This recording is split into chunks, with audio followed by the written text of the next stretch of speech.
Welcome to Austin Eras, the podcast that unravels Austin's transformation into a 21st century boomtown and explores its potential future. Brought to you by Collective Advisors, Austin Eras takes you on a journey through the city's evolving landscape and rich history, offering insights into its dynamic past, present, and future.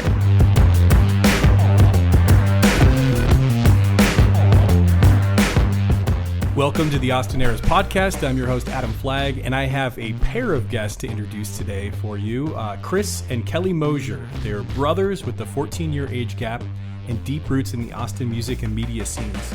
Chris came to Austin in 1993 as part of a Lubbock rock band and never left, shaping the airwaves through iconic stations like KLBJ, KVET, and 103.1 iHeart Austin. His current work is with Sun Radio and Progress, Texas. And he met his wife, Leslie, at a Pantera show and has raised his family in Austin this whole time. His daughter, Adrian, now plays open mics occasionally, and his son, Andrew, is a senior at CU Boulder, getting a business degree, not a music degree, huh? Not a music degree. maybe music business if he chooses to, but I think business first is what I would prefer. Business first. I got it. He's got to buy me a boat someday, so let's go. I love it. And my second guest is Chris's brother, Kelly. Kelly and I have known each other since maybe 2014, 2013. Yep. We met through the Austin Young Chamber of Commerce. That's right. He came to Austin in 2001 to go to UT, graduated with a math degree, and he spent a little time in Boulder and helped launch Austin City Limits Live when he moved back here at the Moody Theater, and has spent 14 plus years growing its brand and reputation, partnerships. Like I mentioned, he's been involved in the Austin Young Chamber community. He was actually Member of the Year there in 2015. So Kelly's got a growing list of accomplishments, and I did read everything on your LinkedIn.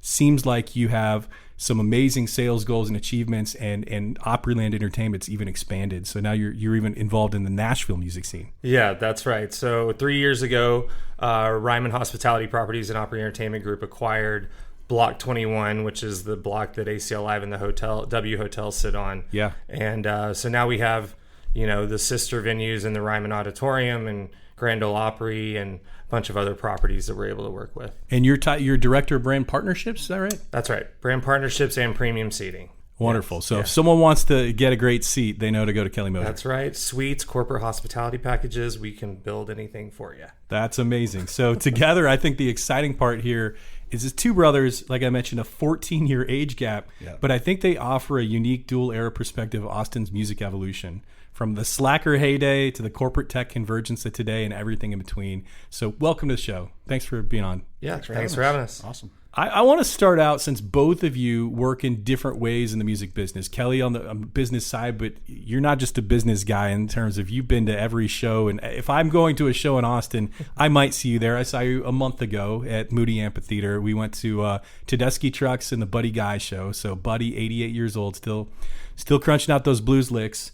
But I think the interesting part is that there's such a music theme. And Chris, you're talking about your old vinyl that you're listening to, and you have.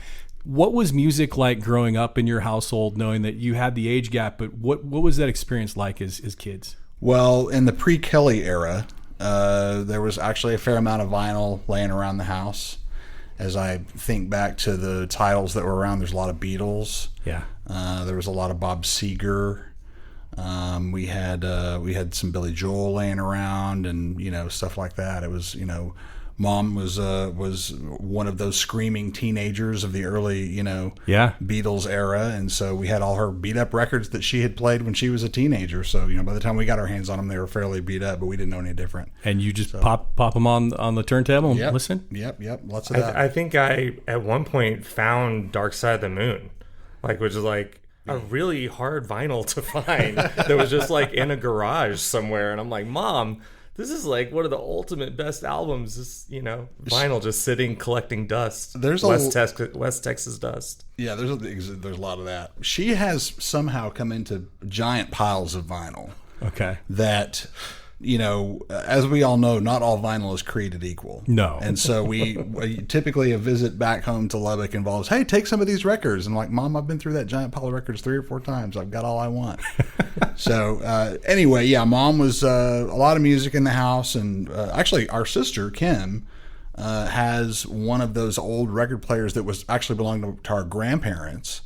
That was a piece of furniture You know, it's like a console. Yeah. With the built-in speakers and the old school. And I don't think it works. I'm sure it doesn't work actually. So we talk all the time about getting that thing refurbished. But yeah, there's music in our house going way back. Nice. So Chris, you not only have been this music DJ, announcer, we could call you a number of different things, radio host, on air, but you actually were in a rock band, and that's how we got you here. So tell me about leaving West Texas in a rock band in 1993 to come to Austin. We have another brother, Kerry, who was also a member of the band that we eventually moved to Austin. But in Lubbock, prior to that, I'd played just in heavy metal cover bands, through the end of middle school and up through high school. And, Lubbock's not a difficult place to become a big fish in that small pond. And so we kind of did that. And around the early 90s, we had put together a band that we called Human that was what we like to call math rock. It was sort of or math metal, very heavy and unnecessarily complicated, really, in hindsight. But good and solid, and so we decided, we had conquered Lubbock, and it was time to go see what we could do in Austin, and as a unit we moved everybody here. Gradually, all the original members ended up here in Austin.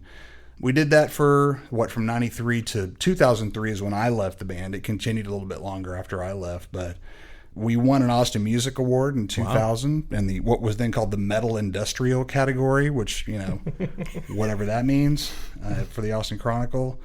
Did some recording, opened up shows at places like Liberty Lunch in the Back Room and different places like that, and, had a good little run of it, and it was cool and it was fun. But I personally, I'd gotten married and kids had come along.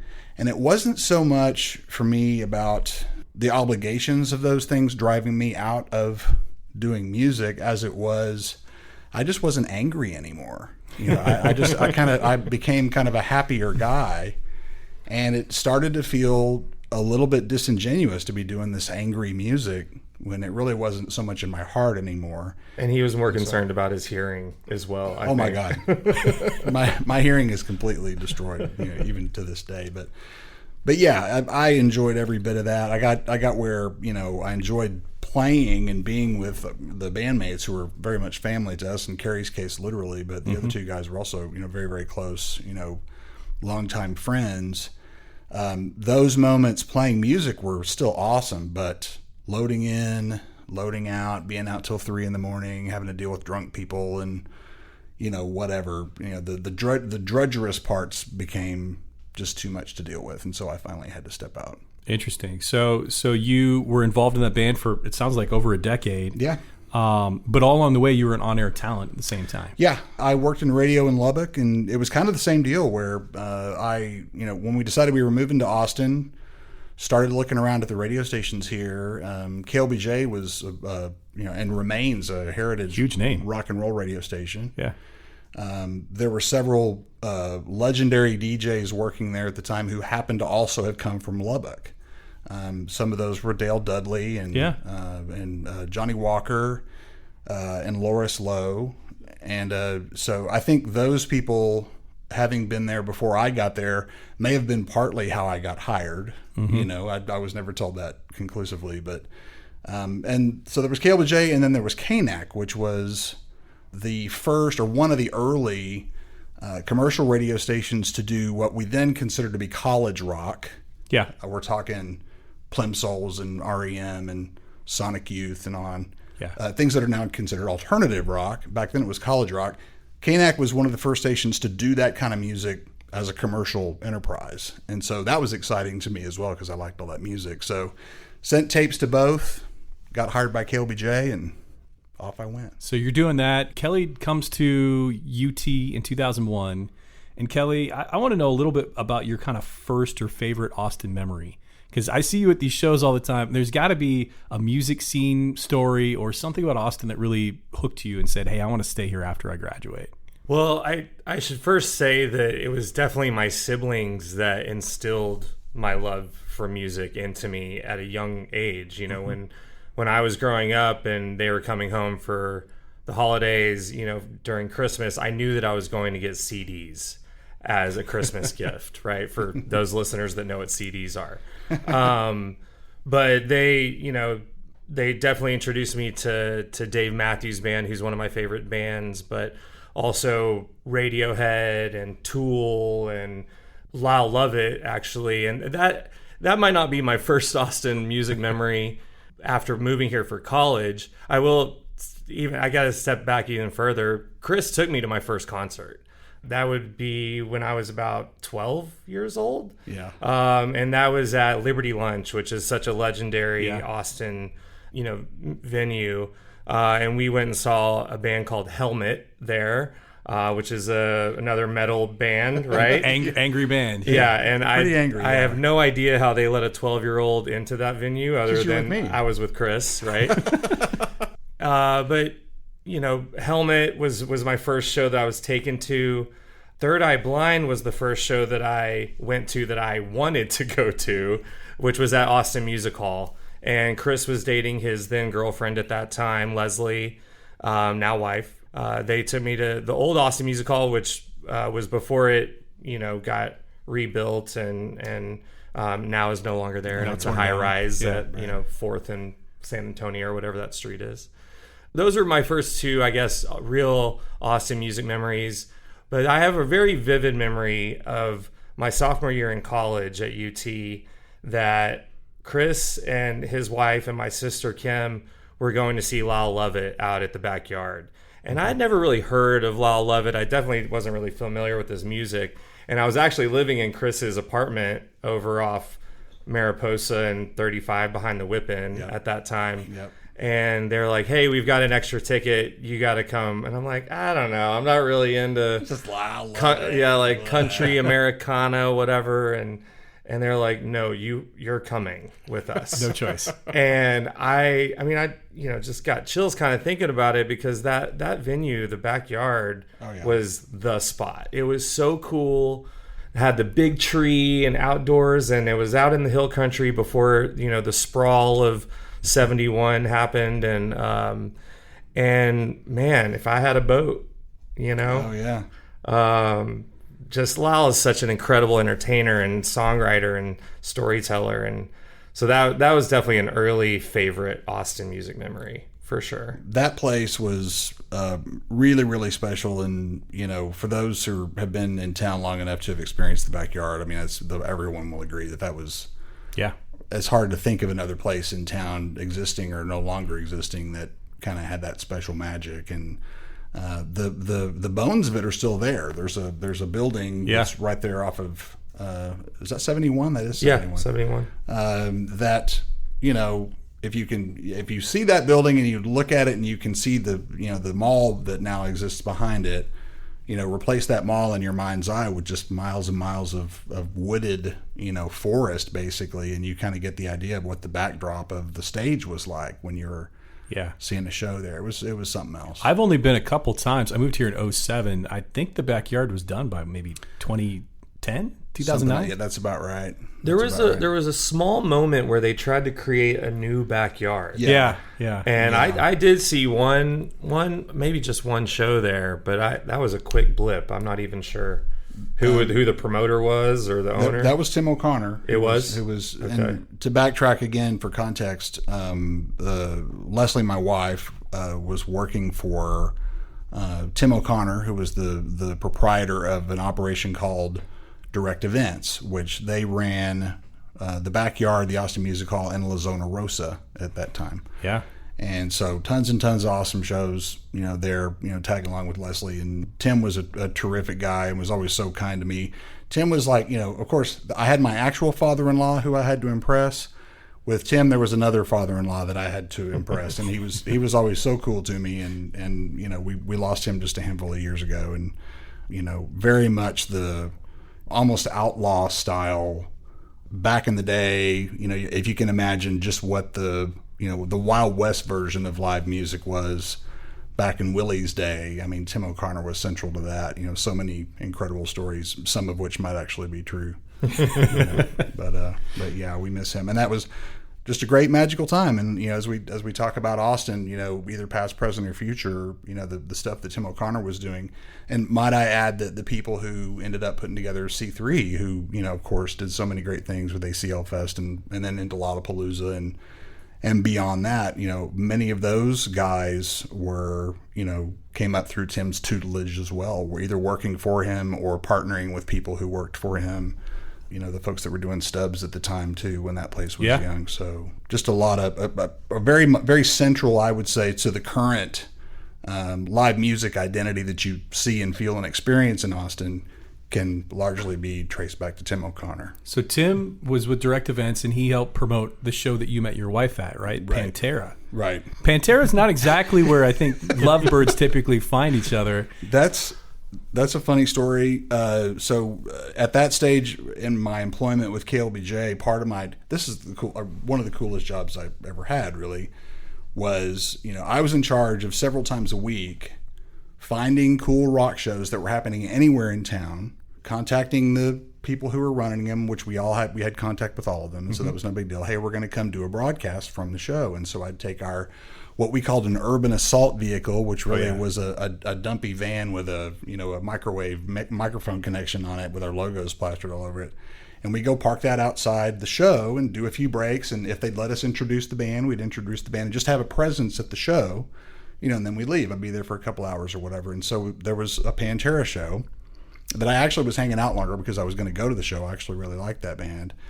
And that was, and Leslie, who I had never met face to face, had only talked to her on the phone when we're doing these things at all the different shows we did at their venues. She actually walked in and I had a moment of wow, I had a wow moment, maybe not so much her. There was a kind of a partner in crime guy that I had with me at the time that he went by Yeti. He was the producer for the Dudley and Bob show at the time, and so a wingman named Yeti. Is that what you call it? He was Yeti or the Yeti. Okay. If you want to, you could do it that way too. Large individual and just a terrific dude. And he actually laid a lot of pressure on me to call Leslie later. He said like, man, she was really noticing you, and I'm like, and she was not, and I knew that she wasn't, but. Without that pressure, I might not have pursued the woman that I've been married to for almost 25 years now. So Yeti's no longer with us too, but I owe him huge, and he knew it. That's an amazing story. Kelly, I know I went to college and I actually worked for Scope Productions, which we did a lot of concerts. So I was around the music business too, and I worked with Jake and Darcy, which strangely enough, when we met, I went, how do you know these people? And that turns out that was your kind of voyage to Boulder. You did some work out there with Carolyn Burris, and then that brought you back to ACL Live. Can you tell the story of kind of getting into the concert business and then coming back to Austin and ACL Live launching? Sure. So when I applied to the University of Texas as an incoming freshman, I applied as a computer science major, okay?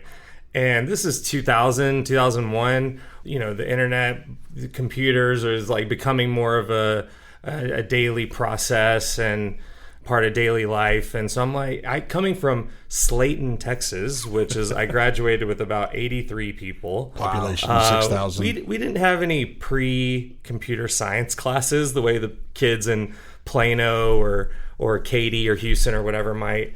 But I'm thinking, I'm good with computers. Like I could do this. I'm gonna do computer science. You're gonna dial up faxing. Yeah, I got it. You're set. I played Pac-Man. I walked into my first computer science class and I was like, what in the hell is going on in here? I mean, I had no clue what was happening in there. And so I, quickly, dropped CS as my major. But I was always taking math courses, each semester because I was good with numbers, good with math. But throughout college, I was always going to music festivals. I went to every Bonnaroo, in college. I was volunteering at South by Southwest. I was going to as many Dave Matthews Band concerts as I could. And there was beginning to be something in me that was about bringing people together and creating experiences. I was the guy that was throwing the themed college keg parties at my house and planning the group ski trips. And I went to my advisor and I'm like, I know what I want to do. I want to do something at events. I want to do something in music. At that time, University of Texas didn't have a music business program, which is odd considering we're living in the live music capital of the world. True. Side note on that, I learned later, much later in my career, that the University of Texas did develop a music business program, but it was in the School of Music. So to get into the School of Music, you have to either play an instrument or sing as a part of your application process. 3/4 of the people that I work with in the music business don't play an instrument or sing. At least that. And I think, I could be wrong, but I think that the music business program got dissolved at UT, which is really unfortunate. And who knows, maybe it came back to life, but sorry for that side note. Makes sense. And so my advisor, looking at, she's like, you've taken so many math courses. You just stick to math, get your mathematics degree, and then get out of here and go do what you want to do. And so that's what I did. And it was brutal. I mean, the phrase "C's get degrees." That was me. You got to get through it. But as I said, I've been going to so many Dave Matthews Band shows. I went to see Dave one year in 2005, I think, at a venue in Wisconsin called Alpine Valley. Mm-hmm. And there was a band called Humphreys McGee that was opening for them there. And I never really heard of that band or seen them, but I really liked their music. And so I came back to Austin from that trip and started looking up like who's their management, who's their publicist, who's their record label, and came across a company called Madison House Publicity, which was based in Boulder, Colorado. And sent them my resume and tried to score an internship with a publicity company. I didn't have a PR degree or a communications degree. But I assume that they heard in me that my passion for live music. And so I scored an internship with Madison House Publicity, moved to Boulder. And fortunate for me, Madison House Publicity had a sister division that was being launched called Madison House Presents, that was being launched in the fall of 2008 to launch a new music festival in Michigan, which was called Rothbury Music Festival. And lucky for me, I was the unpaid intern at the PR company, and I did well for them, I guess. I didn't ever want to not be there, right? Like I was the kid that they were like, you gotta leave, you gotta get out of here, Have a life, do something. Yeah. And they're like, hey, we're launching this music festival. Do you want to come work for this music festival and get paid actually to do that? And I said, hell yes. And so because of that, I was able to stay in Boulder. I mean, had I interned a semester earlier, I could have been back in Austin, 3 or 4 months later. But there were 3 minions of the festival that there were 3 of us. We shared an office, and one day they came in at the beginning of our time working there and said, Jeff, you're working on community relations and website management. Brian, you're working on marketing and social media. Kelly, you're on the sponsorship team. And I'm like, great. I don't know what that means, but I'm ready. It's a hard job, no? And I got placed on this woman, Caroline Burris's team, and she and I worked on Rothbury, selling and managing sponsorship for that music festival for 2 years. That was in 2008, 2009. Can I interject before you leave Rothbury behind? There was a point where our parents went to the Rothbury festival. They did. They came the second year in 2009. I'm curious to hear how that went. There's definitely a couple stories on this topic.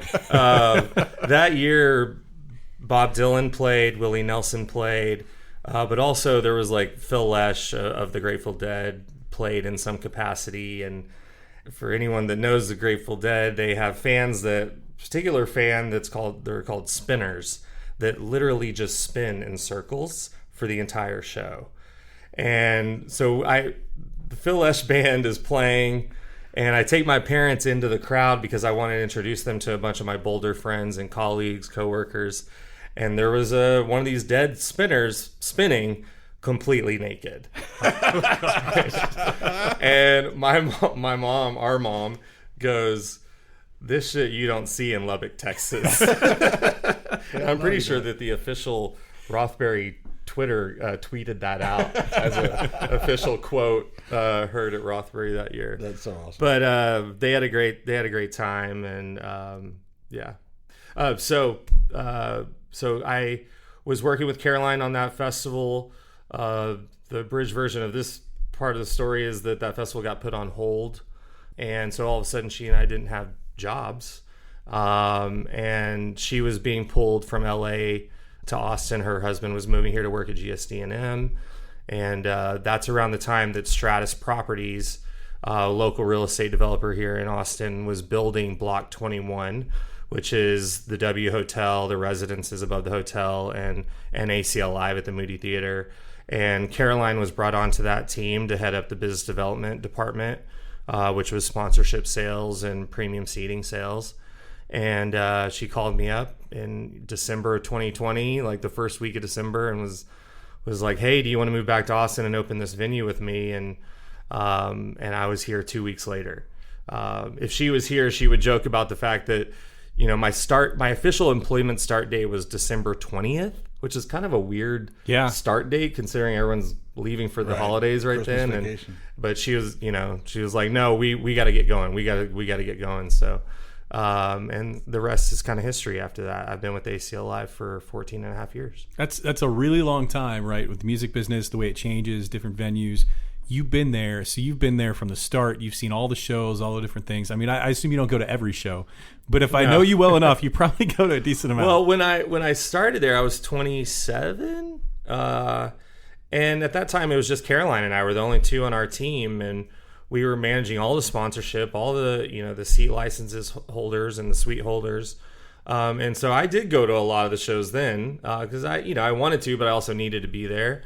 But now I have a team, and we've got some staff that take care of that, some sort of sponsorship deliverables and things like that on site on show nights. So back when we first opened, I was there a lot, but now I probably only go to about 20% of our shows, 25% of our shows. That's a lot. That's a lot. It's a lot. We're doing 150 shows a year, so that's probably like 2 shows a week. At least. I'll come back to you on a few music questions in a bit, but I think I want to ask both of you kind of the biggest differences you've seen in how music's experienced in Austin now that we've got Moody Center versus ACL Live 14 years ago, Liberty Lunch.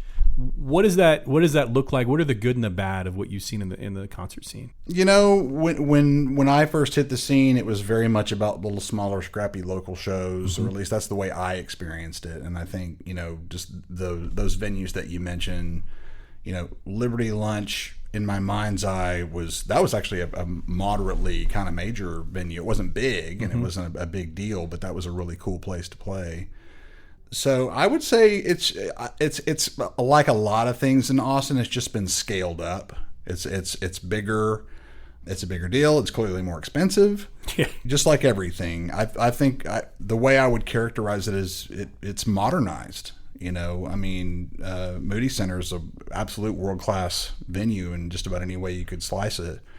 And they're not the only ones, you see, and you can see, similar growth at University of Texas, and just similar growth in our restaurant scenes, and there's just been an increased degree of modernity and sophistication that I think it makes it bigger. Does it make it better necessarily? I think that's a matter of perspective. For sure, depending on when you got here and what you're after. Yeah, and I assume that there's people like me probably that moved here in 2007 that one of the major reasons I moved here was the music scene. Absolutely. So it's attracting more and more people, which I think creates more demand, which unfortunately my biggest complaint is trying to go to the Moody Center. You're going to blow a lot of money really easily. Sure. I think that's the tough part, is that it's becoming less affordable for the general masses to go to a concert or go to a few, because you're like, this is my monthly budget. I just blew it on this one show. Right. But I think I would say, we're sitting here next to someone who makes their living, in that biz. Kelly definitely has things to say about it, but it's just like everything. We live in a more advanced, larger city now than it used to be, and so that's just a greater expense is part of the deal. Yeah, I think just thinking back on some of the venues that I was going to in college, we were going to Momo's a lot, right, above Katz's Deli, yeah, and that on West 6th, and Anyone that was here in the late 90s, early 2000s loved Momo's. That was an awesome venue. That was like kind of more, I think of Momo's as a curation space, as a place where it wasn't necessarily about packing a giant room. Of course, that's great if they can do that because they can, sell more beer. But that place was about great bands and truly going after really good music, Yeah. And then, but also at the same time, so Momo's has been gone 10 years. Yeah, at least 10 years. At the same time, we were going to a lot of shows at Saxon Pub, which has stood the test of time. Sure. And that's, so actually a side story, and I don't know if you'll know this story, but we would go see Dan Dyer at Saxon Pub like religiously, like every Wednesday. Dan Dyer, who's still in the Austin area and plays music occasionally, he was a part of a band called Breedlove in the late 90s, and they were terrific. So I during this time when I'm like discovering Dan Dyer and I'm going to see him, and I'm doing some, I don't know, what was the search engine back then? Yahoo or Ask Jeeves or something. But I was doing some little searching on Dan Dyer. Was a part of this band Breedlove back in the 90s, which also had Jimmy Vaughn's son Tyrone Vaughn in that band. And I mean, if you can dig up a Breedlove album, you're gonna love it. It's hard to find. Good luck. Yeah, that's real. I don't even know if they're on the streaming or not. I don't think that they are. They should be. But anyways, to bring it back around, somehow Saxon Pub has stood the test of time, and maybe a lot of those things is location, like where you physically located, real estate. Yeah. And I don't know all the particulars, but I do know that Gary Keller of Keller Williams Realty owns that building now, and again, I'm not privy to the details, but his ownership of that building has been of assistance in keeping Saxon Pub going for sure. I mean, he's a well-known arts and music, backer in this town, so he definitely has taken that place under his wing. Well, I guess I have a follow-up question, which is, do you think Austin still lives up to the title, Live Music Capital of the World? Okay, let's just be really frank and grapple with the notion that with New York City and London and what else? Anywhere else? San Francisco, Nashville, Memphis, on and on.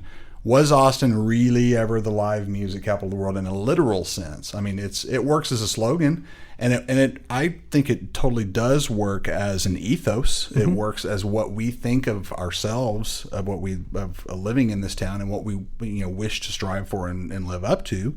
And I think those are all perfectly legitimate ways to measure, our what we are as a culture, or what we are as a city. So along that line, ACL Fest is awesome. South by Southwest is going through some changes, but I had a great time at South by Southwest, back this last March. So many great shows at ACL Live and other places. Moody Center, it's expensive, but also sounds awesome in there. It does sound awesome. We have so much awesome live music, and Adam, like you were talking about, I think people still, that's part of what, if you're moving to Austin and you don't have, I'm going to go see some kick-ass shows somewhere on your list, then I think you're doing it wrong. Yeah. So, it's still very central to what we're about. Yeah, I think Chris is right. It's kind of a state of mind.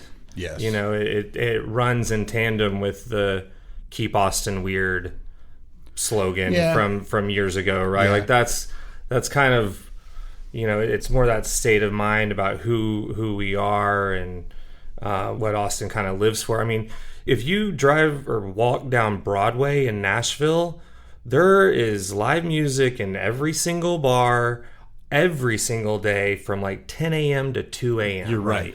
And so if we're talking about who has more live music based on stats, I don't see how you can beat Nashville. Yeah, I don't think you can. I mean, it's pretty much just country. But oh my God, I think I just sounded very country. Well, you're from West Texas, Kelly.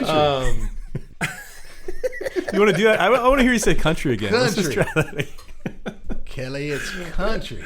We just teleported to Lubbock. Too many Lyle Lovett shows on your belt, huh? No, that's Lubbock. That's when and it's probably true for other places. When I go home to Lubbock, if I spend more than Any of us. just 2 days in Lubbock, I come back talking like this. Oh, we're all there. Can somebody go get a bag of ice? That's right. That's so nice, Kelly. That's nice. All right. That's part of. There are many different, and I should be a better student of like the various regional dialects of Texas, but definitely the Lubbock, West Texas, South Plains version. That nice, right.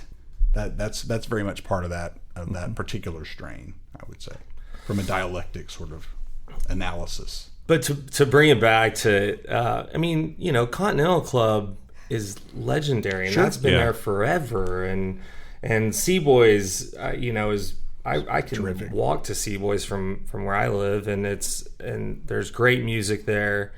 I think that there was definitely a moment there, kind of maybe like 7 or 8 years ago, where downtown was really feeling it. We were like, okay, this is becoming a major city. Mm-hmm. High rises are flying up.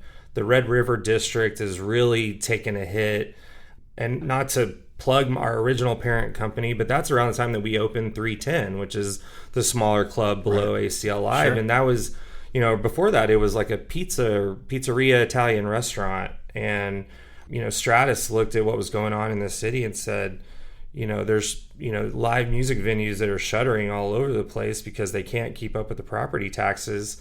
And they said, well, screw that. We're going to open a club.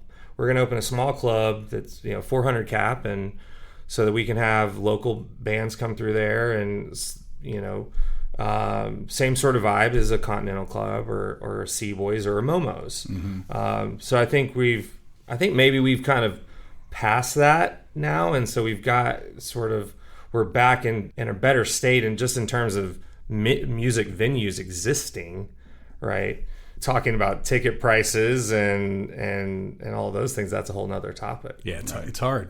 I won't go too deep into that. And actually, Chris, I want to take you back. You were just talking about your accent, but let's talk about your media work. Let's talk about what you do for a living, because you not only do Sun Radio, you work for Progress Texas. You're doing a lot of audio and podcast work for them. Yep. And then you work, strangely enough, for a radio station in Long Island? Yeah, Long Island, New York. WEHM, Suffolk County, the Hamptons, which is that radio station and Sun Radio are both what we call a AAA format, adult album alternative, I guess is what that last A stands for. A lot of DMB and a lot of Fish and a lot of Grateful Dead and a lot of Foo Fighters and what have you. I'm basically a media freelancer, and so I do media work for a whole bunch of different clients, I guess you could say.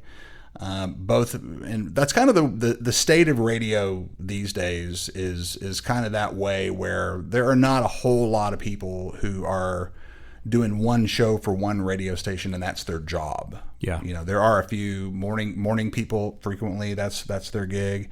Anybody else that you hear on the radio outside of a morning show is doing something else also, either for that radio station or for that company, or as a freelancer on their own, finding work. And so that's where I am.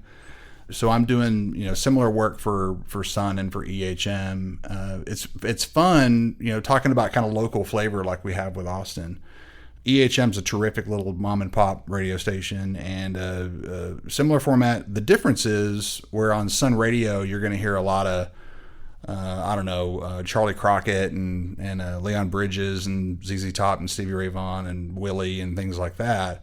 On EHM, you're going to hear the Ramones, and you're going to hear Lou Reed, and you're going to hear the MC5, and you're going to hear Blondie, all that old New York City stuff, which I find to be super cool. So there's radio, but my primary job is Progress Texas, as you mentioned. We're a nonprofit political media organization.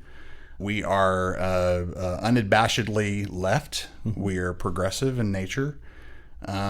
We think of our job as kind of being the anti-Alex Jones, if you will. In all seriousness, we are preaching the line of progressive politics, and pushing for those values and for those goals. But we don't lie. We don't twist the truth. I wouldn't say we don't spin. I would say we do spin.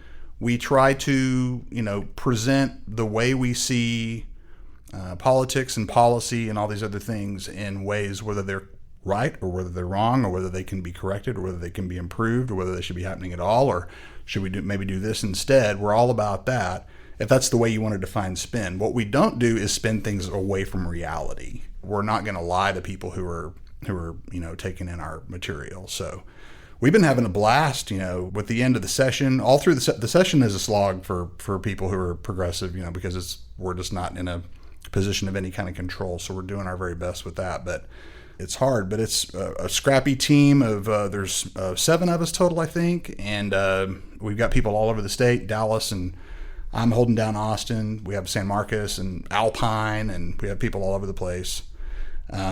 Just cranking out, as much cool media as we can. I do a daily podcast for them, which is called the Daily Dispatch.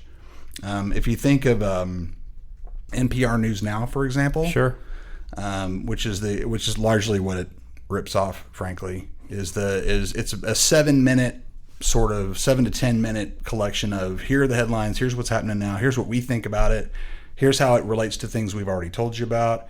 Here's what to look forward to in the future, possibly, from whatever we're talking about, and just kind of to set the stage on a daily basis for, people who are following politics in Texas, from that lens. And then all sorts of, we've a great number of the different lawmakers on the Democratic side have come and joined us, and all sorts of allied organizations, and we do our best to amplify those messages for entities that have great messages that don't have that platform. Mm-hmm. I never in a million years would have thought that I would be a TikTok person. Are you? They put my face on TikTok, and it occasionally goes relatively crazy, and it's not coming from me. It's coming from Progress Texas. Just with I wouldn't call myself an influencer. Don't call me that, please. but just as part of this overall organization, and there are many of us who do these just kind of stand up single shot videos. Several of them do really well, and we're getting better and better at it, getting our messages across. So yeah, it's great fun. Love it. So Progress, Sun Radio, WEHM, mm-hmm. Sun Radio. What's the call number? How it's 100.7 here in Austin. Okay. But we have I started to say sticks. That's what in the radio logo for transmitter towers. We have those all over the place, Gonzales and Fredericksburg and San Marcos, and we cover a wide range on a variety of different frequencies. A couple of different, we have a country flavor out in Gonzales. We have a thing called Jack FM, which is a hits kind of format that's on also here in Austin and a few other places. And so Sun Radio is also nonprofit, which is never would have thought I'd be working for 2 nonprofits at the same time either, which is really fun and fulfilling for sure. It's a little bit of an odd beast because it's a privately owned non-com station. Frequently non-com stations are going to be like coming out of a university, or they're going to be city run or volunteer run or whatever. So it's a little bit different from that, but we do all kinds of great stuff for our local music community. I book a weekly show, which we just fairly recently wrapped up the first half of the 2025 season. It'll start again in the fall, called Texas Radio Live, which has been on for a long, long time. Was started by a guy named Larry Monroe, who was a legendary DJ here in town. The older folks will know who Larry Monroe was. David Arnsberger was his partner, and he carried the show for a long time. I took it over about a year ago. So it's amazing. You're following in some legendary footsteps. Absolutely. So, and doing my best with that. And that's, back to what we've originally been talking about with the local live music scene here. I have been forced by this job to get real familiar with the bands that are happening right now. Yeah. And that's been really cool. We've got so many great. Tell me about a few. Tell me about a few that you've heard that you really like. The first one that pops up, and these are just bands that we've had play the show recently. The first one that pops up is a sister act called the Lockharts. Okay. 2 young sisters, just harmonies of gold, just amazing, and writing songs that are just terrific.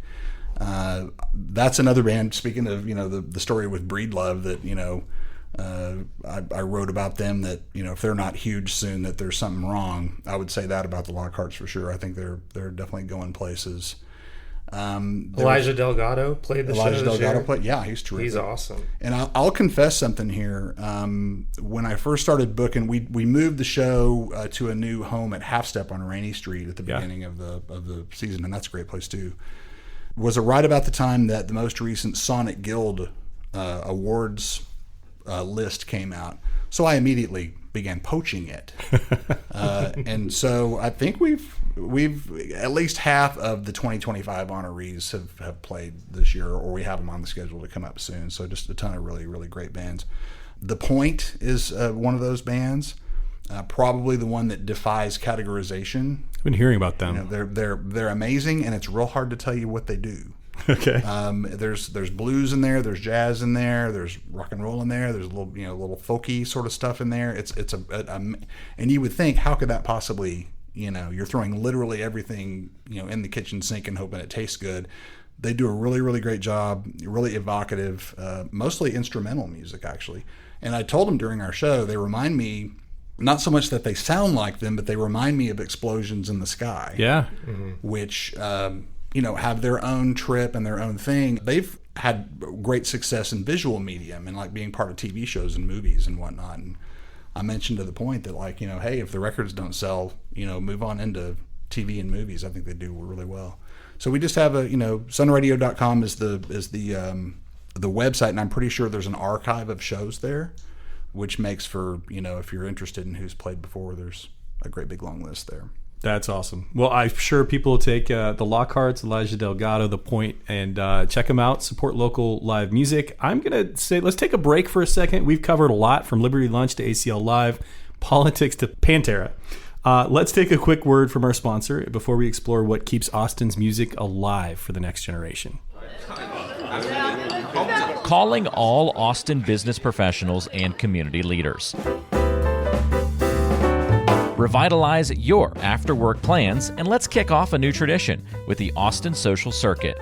Join us for an evening of networking, great food and drinks, and even better company. Expand your circle, enjoy a laid-back vibe, and connect with like-minded Austinites. It's all happening the first Thursday of each month, with locations alternating between North and South Austin to keep things exciting. This initiative is powered by Collective Advisors. Find out the location of our next gathering and learn more by following Collective Advisors on Instagram and LinkedIn. Bring a friend, share the fun, and strengthen our Central Texas community. See you there, Austin. Welcome back to the Austin Eras podcast. I have two guests, two brothers, Chris and Kelly Mosier, here talking about music and their history here in Austin. I want to throw it to Kelly. Kelly, you've worked 14 plus years at ACL Live, and I think that's been maybe my favorite music venue, larger venue in Austin, to go watch a show. I've been able to go to Backstage, been able to see some fantastic shows there, see some interesting things. I'm curious, you're around it all day long, so maybe some of the magic has worn off a little bit, but I'm curious to have you tell maybe a couple secret spots around ACL Live, a couple tips, maybe a favorite show or two that you've really enjoyed over the years that listeners can then come out to ACL Live and kind of understand what the true magic is. Yeah, I wholeheartedly believe it's the best live music experience in the country. They built an incredible room. Just the sight lines, the acoustics in there. The original developers kind of traveled the world and went to legendary venues and kind of picked, parts of venues from all over to kind of put all together into one and bake a really amazing space, and they nailed it. So that's why I've been there 14 and a half years as a sponsorship sales guy and premium seating sales guy. I've got a really kick-ass product to sell. You do. And so that's a big part of my longevity there. It's, some of my favorite shows. Usually when people ask me this question, I immediately say the Foo Fighters taping in 2005, I think it was. It was their first. They've done two tapings at ACL Live. I mean, they've done more Austin City Limits tapings. Is that in 15 or 05? Oh, sorry. 15. Okay, sorry. I just want to make sure. That's right, 2015. They played for like 3.5 hours. Normally, for those that don't know, an Austin City Limits taping is usually about 75 minutes. It's being cut for PBS broadcast. But, Terry Lacona and his team they're not gonna stop Dave Grohl from playing for 3.5 hours if he wants to. And it was just the epitome of a rock show. I mean, Dave was like in the front of house soundboard with like bottles of champagne and running all over the venue, and they were covering like David Bowie and Talking Heads, maybe. I don't know. I mean, it was bananas. So that's the one I usually, think back on. But we've had such legendary acts in there, a lot of which is because of Austin City Limits doing tapings there, like Radiohead and Coldplay, were some of the, some big ones. But we've also had Jay-Z in there during South by Southwest, and Bruce Springsteen was in there during South by. So those big moments of being able to see such legendary artists in such a small space it's invaluable. It's something that I will forever cherish. But some tips, one of my favorite places to see a show in that room is from like row B in the balcony, like section 403 or 404, row B. That's going to be the best seat in the building. Don't tell my seat license holders that. Where is that? Where is that in relation to the stage? Upper deck? Well, so there's there's 3 levels to the venue. There's concert floor, and then the mezzanine, and then the balcony. Top level. So it's the top level, and then center. So you've got that like full front view of the stage. And like second row. I say second row, not first row, because I'm 6'4", and the ledge in row A is a little bit low. I feel like I could fall over that ledge pretty easily after a few beers. But it's the point being, there's not a bad seat in the house. Like the balcony seats are fantastic, and of course, being on the center mezzanine is awesome. But I would say check out the middle balcony if you're coming to a show. I've seen a few shows there. Now Willie's, what is it? Willie's Place, what is the story of the little deck on the side of the building that you can see when you drive by? So Backstage is kind of like a smoking patio. Yeah. Where it's right next to the headlining artist dressing room. And so it's a place for artists to be able to go smoke cigarettes or whatever they're smoking if they need to go smoke. And like cloves or something. Yeah, cloves. They still sell those giant cigars. I don't know. But we've named that patio Willie's Place, and there's a little Willie's Place sign up there. But there's also what's called Flat Willie, which is kind of like a Willie Nelson like metal statue, one dimensional. Yeah. That sits out there, and that's something that you can see on our tour. We conduct behind the scenes tours of Austin City Limits. We're moving into the summer months. Those are only held Friday, Saturday, Sunday, and Monday. But we'll probably ramp back up in the fall and do every day of the week. But it's 10 a.m. to 2 p.m. every hour on the hour. And you get to come and tour the home of Austin City Limits, and you can go see Flat Willie back there. But we just launched that tour experience back in October. It's awesome. It's something that we're really proud of, and we really upped the ante on just, like museum level, experiences and installations, and you get the whole behind the scenes and the backstory on the TV show and where it all started, and it's really cool. That's awesome. Yeah. I love you filling us in on that, because I feel like you're right. I think it is a premier music venue in the entire country, if not the world. It's my favorite in town. Yeah. And not just because he works there. No, it's really great. And by the way, we got to go do the Hard Hat tour when it was still under construction, so your tour now might be cool, but I got like the real, Do you do the tours, Kelly? Do you ever offer them yourself? Oh yeah, of course. We have dedicated tour guides that give you the non-business pitch tour. Okay. That's the tour that you want to pay for and see. But that's one of my favorite parts of the job, is giving people a tour of that space, especially folks that have never been there before. And you would think, the venue being open 14 and a half years, that most people have seen it by now, but we have, such an influx of folks. The city's growing, and people are moving here from all over the country, all over the world. And so we still today have people coming in and that have never seen a show there. And that for a second, it's kind of a jarring thing to think about. Like, you got to be kidding me, you've never seen a show here. But so we're happy to have new folks coming in. From the experience of going to shows there, just as a consumer of shows, I got to say that the staff there is wonderful. There's always just super helpful and super cool and really, really nice. And, you know, we've all been to a music venue where the doorman's a little pushy or the bartender's kind of surly or whatever. And, you know, you just don't get that experience much at ACL Live. I mean, it's very, very nice people. We don't have a lot of turnover. We've had bartenders that have been with us as long as I've been there. Right on. Okay. You know? That's impressive. Yeah. So I think I'm going to go to some rapid fire questions. I love to ask these questions of guests, and I'll throw a few things at you guys. So what's your favorite under the radar place to take guests when they visit Austin? Could be music themed, could not. Whatever you guys think. Seaboys. Seaboys. Absolutely. Seaboys Heart and Soul on South Congress. No brainer. I'm going to opt for Hole in the Wall because that's, you know, old and dirty and OG. And closer to your house. And real close to my house. If you could maintain or keep one weird thing about Austin that's still around, what would it be and why? What can't die in Austin? What do we have to keep alive? First thing that comes to mind is the original Chewy's for some reason. On Barton Springs. Yeah. I feel like everything's been going out of business right there. That's a distressed, you know, part of town for the rent's high, and, you know. I kind of lean towards food too. I mean, I'm leaving this session and going to Hula Hut. Oh, yeah. You know, Hula Hut. Very similar. That place has been there forever. Yeah. And the food's good. It's, you know, it's better than it has been lately. I don't know what's going on over there. There may have been a little bit of a slide, and anywhere that's around for a long time is going to have those periods of time where it's maybe not quite really on point. But the last time I was at Hula Hut was really, really good. It's new management. I did hear right? that they have new management there. Right on. Yeah. Very good. Doing a good job. Let's see. If you could name the next era of Austin, what would you call it and why? Where do you think Austin's going? This is the future element of our podcast.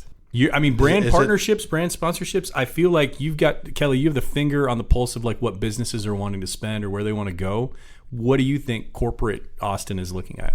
I mean, I will just say on that topic that we are very fortunate to have big brands, have big corporations that do believe in that keep Austin weird ethos, that live music capital of the world sort of ethos. You know, when PNC Bank came into the market in 2020, it was like right in COVID, 2020, 2021. They bought out BBVA, right? They bought out BBVA, and then they were launching into Texas, and they're a sponsor of ACL Live. But when I first did that deal with them, they made a point to say, we are going to be one of the reasons that Austin is able to continue to call itself the live music capital of the world coming out of a pandemic, right? And so if you look, PNC is sponsoring the television series and Ham and Blues on the Green, probably. I mean, look what HEB did for Blues on the Green a couple of years ago. Mm-hmm. You know, if there's anything that I don't want to see go away, it's Blues on the Green. They rescued it, right? They actually they canceled it. Yeah. And HEB came in and said, no, this is going to continue. Yeah. I don't know, what just popped in my head is chicken shit bingo. Oh, yeah. That, if anything shouldn't go away, it's chicken shit bingo. I went and did chicken shit bingo for the first time in several years just recently, and what a blast. It was just so much fun. Yeah. And cool people. I've never done that, but I feel like it's at Seaboys on Sundays. You know, Sundays? Okay. You know, speaking of pushy staff, you know, the people who are running that thing don't get in their way because they've got a plan, and it's going to go how they want it to go. So don't, you know, just do what they say. Go in there in mind. You're not saying the winners are already predetermined. No. Okay. Not at all. Not at all. I would say, you know, my head goes to politics here, and something that dismays me, frankly, a little bit about recent cultural trends in Austin are somewhere between Elon Musk and Joe Rogan. And there's a certain caustic sort of comedic sort of, you know, I don't want to bag on the tech bros because the tech bros are fine and they're very much a part of our economy, but I kind of sometimes feel like there's a certain, I don't know, tech bro-esque sort of cultural bubble that's developed here that's kind of, you know, off into their own heads a little bit and maybe is, you know, missing out on a few things that that they could otherwise be contributing in a more positive way to our town. And to, frankly, to the image of Austin. You know, Austin used to be about Stevie Ray and about, you know, Janis Joplin, whatever. It was the old school, like you mentioned, kind of the slacker era, which is where I came into it. And I feel like Austin these days is kind of more about Elon and Rogan. And that's not what I want Austin to be necessarily. You know, no offense to those guys personally, but just, you know, what they've brought to Austin culturally. You know, we'll see what happens. I think it's still developing. It's still new. I don't think there's anything permanent. There's not anything intrinsically bad about it.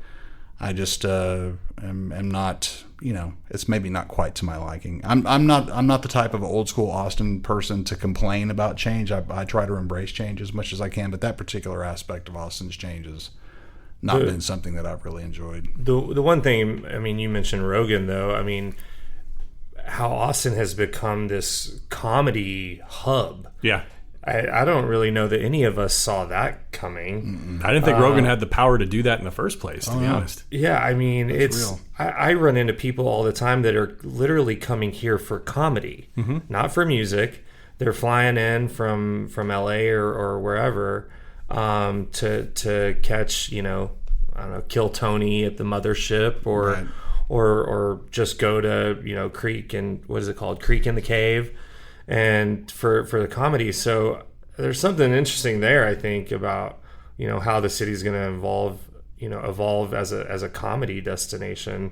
You know, I'm all about a burgeoning cultural, you know, lane as it occurs, especially, you know, if it's something that's you know, has some degree of contributing back to the culture, if you will. And I'm not real sure because I hadn't thought about this too closely, really. I do remember, and to be honest, the moment when, what's the guy's name? Tony. What's Tony's last name? Hinchcliffe. Tony Hinchcliffe. The big national debut, at least from my perspective, was the Trump thing when he was at the Trump rally at Madison Square Garden. You know, telling deeply unfunny jokes about Puerto Rico and whatever, and it really to me was just kind of lame and unfunny. And I was like, "Who's this? He's just kind of an asshole." But I dismissed him. Next thing I hear is, oh, he's from Austin. Oh, wow, he's from Austin. Well, that kind of sucks because he's kind of an asshole. and then the next thing I hear is he's sold out 9 nights at the HEB Center, and he's a total phenomenon. And so it's like I missed that completely, you know, while it was happening. And so I knew there was comedy happening in town, and I knew that Joe Rogan was central to it. What I didn't realize was that it had become like an industry here. You know, that kind of happened really, you know, went over my head a little bit. So here it is. I have 2 final questions for you guys. What's it going to take to keep you in Austin for the next 15 years? You're talking about things that may challenge you, but what is it that keeps Austin home for you? People. My people are here. All of my people are here. You know, we talk about moving, kids in Colorado, moving somewhere cooler, you know, temperature wise. You could do what you do anywhere, right? For the most part. I'm largely remote, pretty much. But Austin's where my community is. Where all of our siblings are here. I live in a neighborhood where I run into 2 or 3 people I know every time I walk my dog, and that's going to be something real difficult to build anywhere else. And so I think I love this city. I will always love this city regardless of where it goes. I'll do my best to be the best influence I can be, but I'm here. I'm an Austinite. I'm here for good. Yeah, I'm a University of Texas Longhorn. I love going out on the lake, as long as Lake Austin is boat accessible.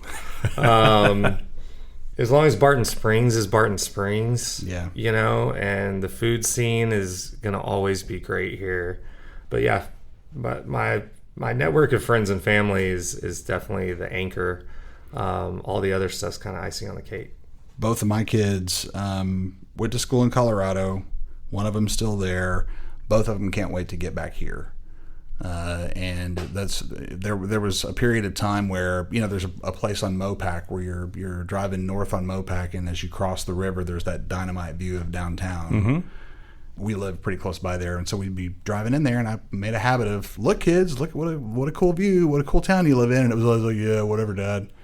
But I guess probably when Andrew was about 13 and Adrian was about 15 was when they unprompted would start going, wow, we live in a cool town. This is really cool. And so they, they're what they call the unicorns, the actual born and bred, Austin people. So my kids do the same thing. They're 14 and 16. So it must be like the teenagers finally realize, hey, we have it pretty good here. This is awesome. Yeah. What a great place to grow up, Last question for you. If you could meet or talk with one Austinite, living or dead, who would it be and why? I've got mine, and it pops right to mind immediately, is Stevie Ray Vaughan. I thought you might say that. I never got to see Stevie live. I was still living in Lubbock when Stevie died. I remember very clearly he had been booked to come in and play a show in Lubbock, and we were preparing for that at the radio station I was working at, that I was working for, I should say, in Lubbock. And when I moved here in '93, Austin was still very much in mourning. There was still very much, and talking about Breedlove earlier, there were a great number of bands that were still very much in that soulful, rock blues sort of mode. Ian Moore was hitting at that time, and bands like that. And so Stevie is very central to my initial impressions of this town. And I understand he was a sweet dude, so I think he would have been a fun guy to talk to. It's funny that it's not that funny that you go straight to music, but the first person that popped in my mind was Ann Richards. I don't know that she's considered an Austinite. That's a great one. She lived here for a long time. Where is she from? Do you know? I don't know where Ann's from originally. That's shameful. That's the first person that popped in my head was Ann Richards. What a trailblazer. What an incredible human. Good job, Kelly. I like it. Thanks, big brother. I loved having you guys on. Chris and Kelly, thank you for walking us through decades of change, guitars, brotherhood. Your story is what Austin Era is all about. One city shaped two lives, and how you both helped shape the city in return. So to everyone listening, remember, keep the music loud, the conversations thoughtful, and the city grounded. This has been Austin Eras.